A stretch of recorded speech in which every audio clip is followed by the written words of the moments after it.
Meghan Markle and Prince Harry have been banned from attending Christmas with the royal family as King Charles and Prince William put their foot down about the Sussexes, who are still trying to claim the festive season is all about family. They hate their own families, folks, so this is ludicrous. That development comes, though, as Meghan gives a brand new interview to Marie Claire magazine after another solo appearance without Prince Harry. Now, this was on Friday night. There's been a lot of criticism about how she looked, and I'll come to that later.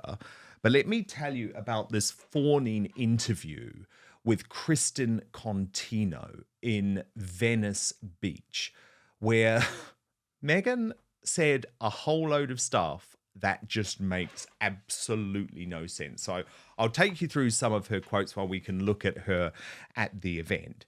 Meghan said, "From my standpoint, I think part of why we wanted to make sure we had the opportunity to all be together, so many of us at Thanksgiving right now, is that as the holidays come up and have already begun in many regards, it brings up so much emotion for people. You miss home, you miss your country, and also can find comfort in the new community that you have here.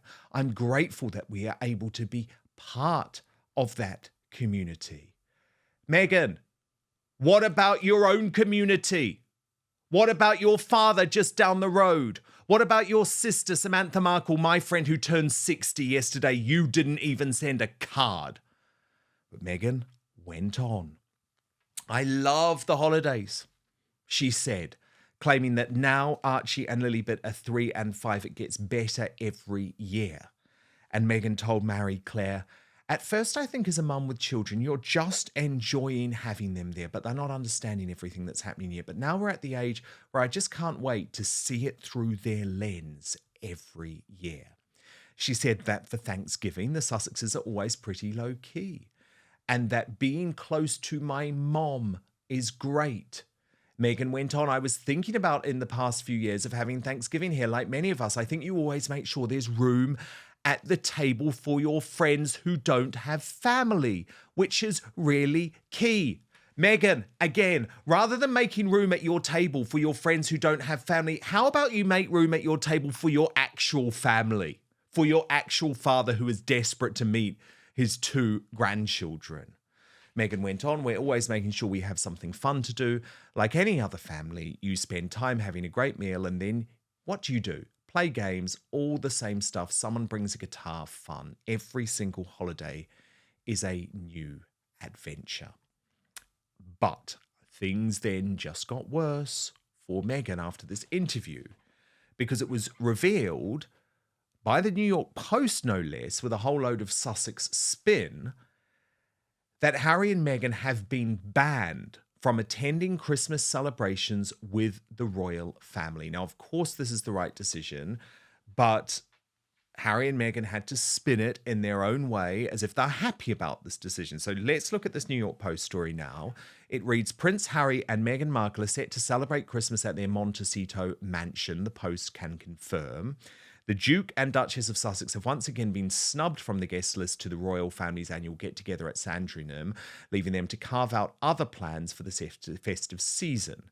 Instead, the duo will celebrate Christmas with Markle's mom, Doria Ragland," a source told Closer.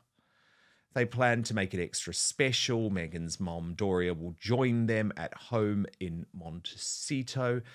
They'll ensure the children have a joyful day despite not being around an extended family.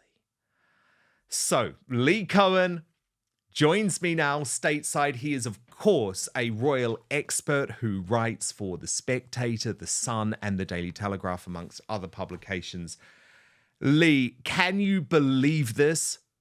Meghan Markle talking about making room at her table for people who don't have family on Thanksgiving and Christmas when her father is just down the road. I'm sorry, Lee, this interview made me sick. Well, Dan, you ask, can I believe this? Sadly, I can believe this. This is classic Meghan. I mean, is she really interested in the humanitarian aspects of, meeting with these women, or is this yet another staged opportunity to be in the public eye? But in any event, in classic Meghan style, it smacks of tone deafness because while there are many Americans in need and they're struggling here at home, Markle seems more focused on championing causes abroad. If she truly cares about community, perhaps she should start by prioritizing the well-being of fellow Americans instead of indulging in feel-good tokenism aimed at foreign guests. And perhaps Markle would be more respected in America if she used her profile to address the very urgent problems facing her American countrymen and women instead of perpetually virtue signaling to earn points elsewhere. I know, you're completely right. And let's have a look at what Brittany from the Royal News Network had to say about this. She wrote, for Christmas, and Lee, you know I'm not a fashion guy. So I'm putting this in Brittany's words, okay? But she wrote, for Christmas, a steamer or iron should definitely be on Meghan Markle's wish list, as she clearly doesn't own one.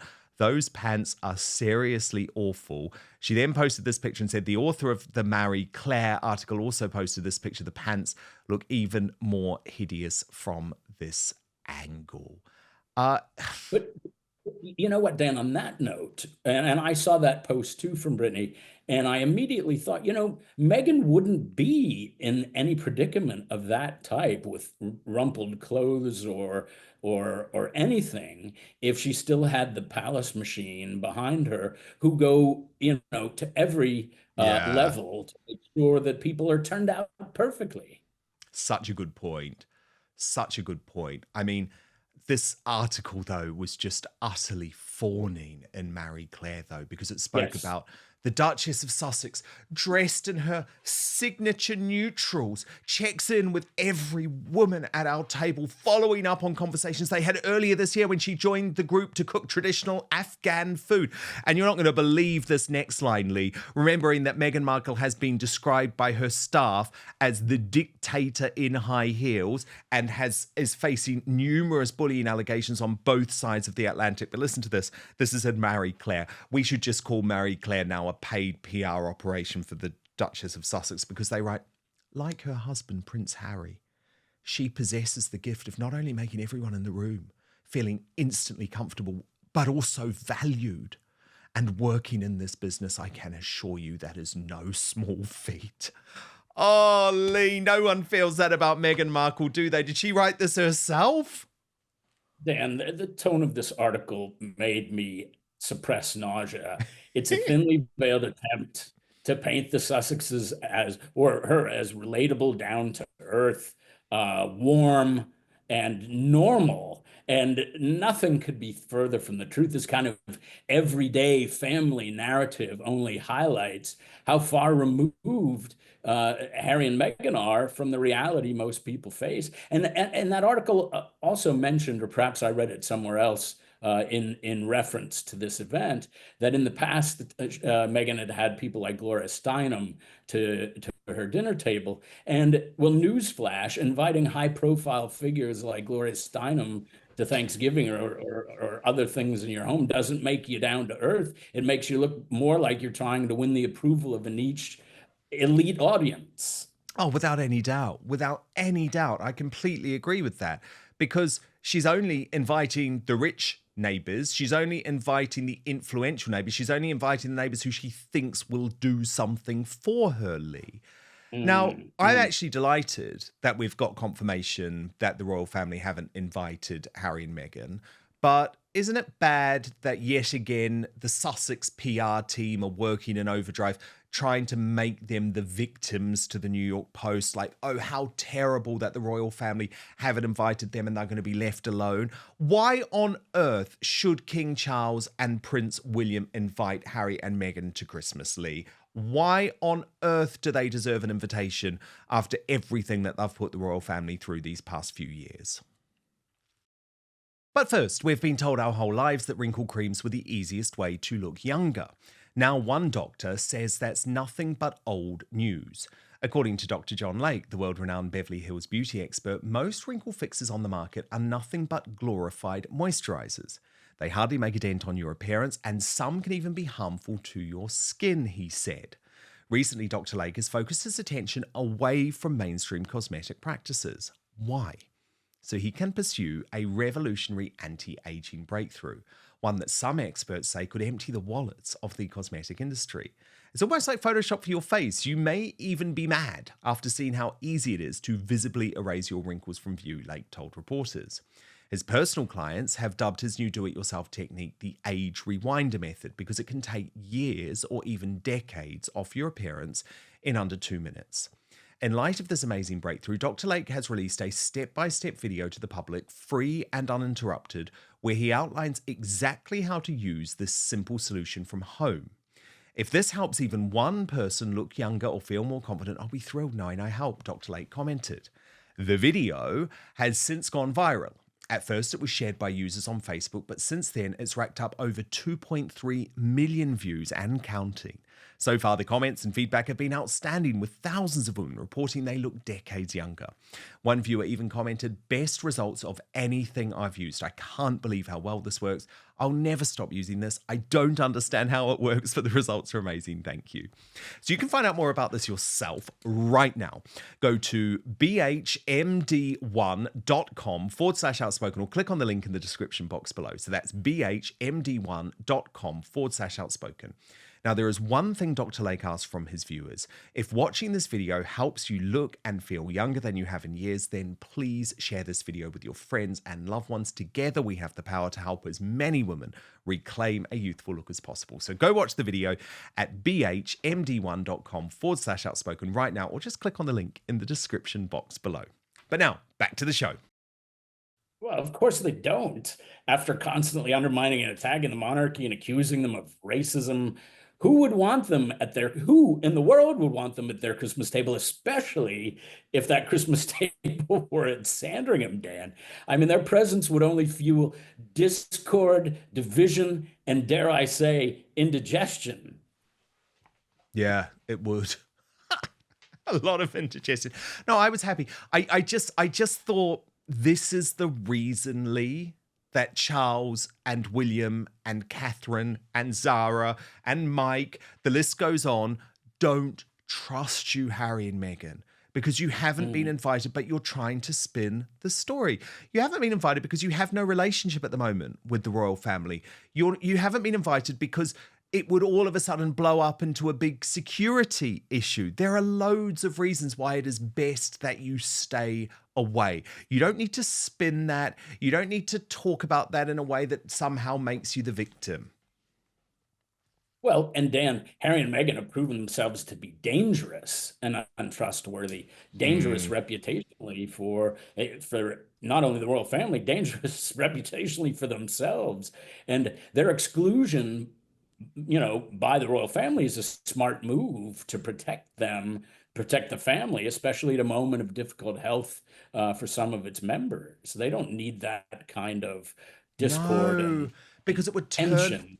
turn the whole day into a palaver.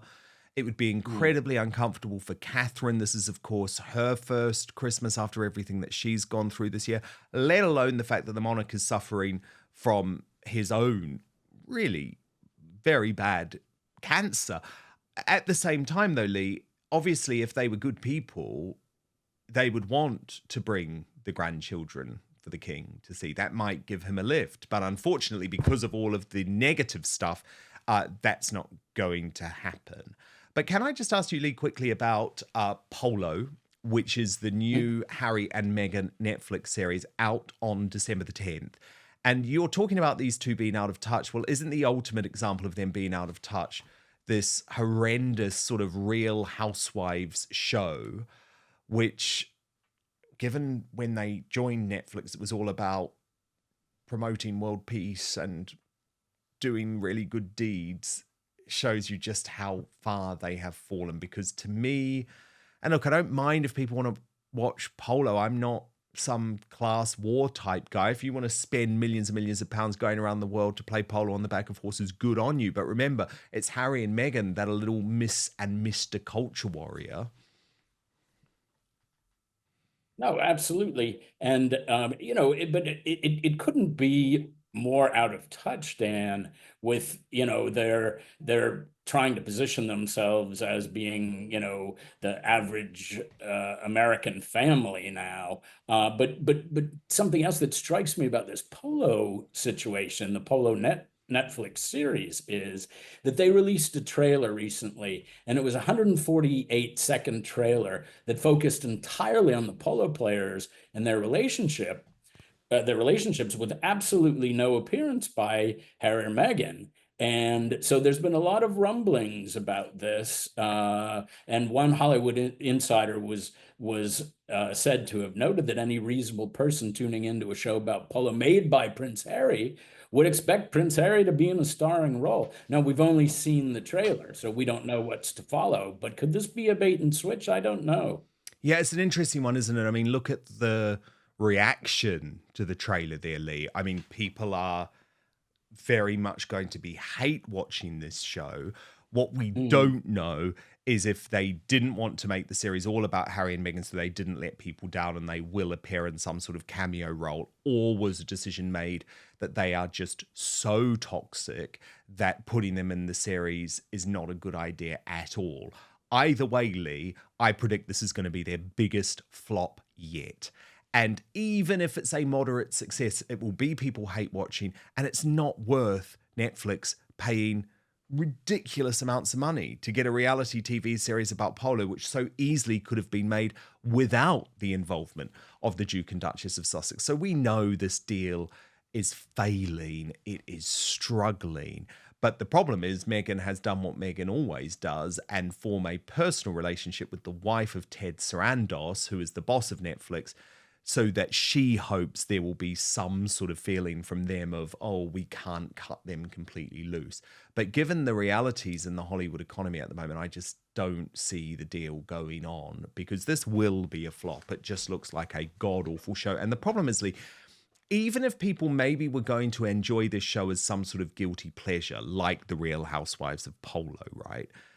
Because of Harry and Meghan's involvement, we don't want to do that, because we're not keen on supporting these two. Do you understand what I mean? Mm-hmm.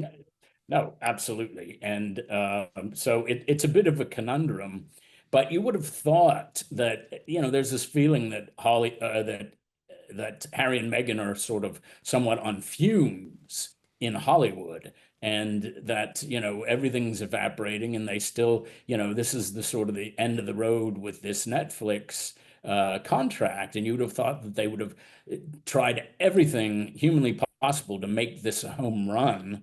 And as you said, it looks like it's on course to be a disaster. Oh, big time. Lee, finally, I have to ask you about this Harry stunt with Jelly Roll. Are you familiar with this guy, Jelly Roll? I'm told he's a very big singer, and this was a coup for Prince Harry to secure his services.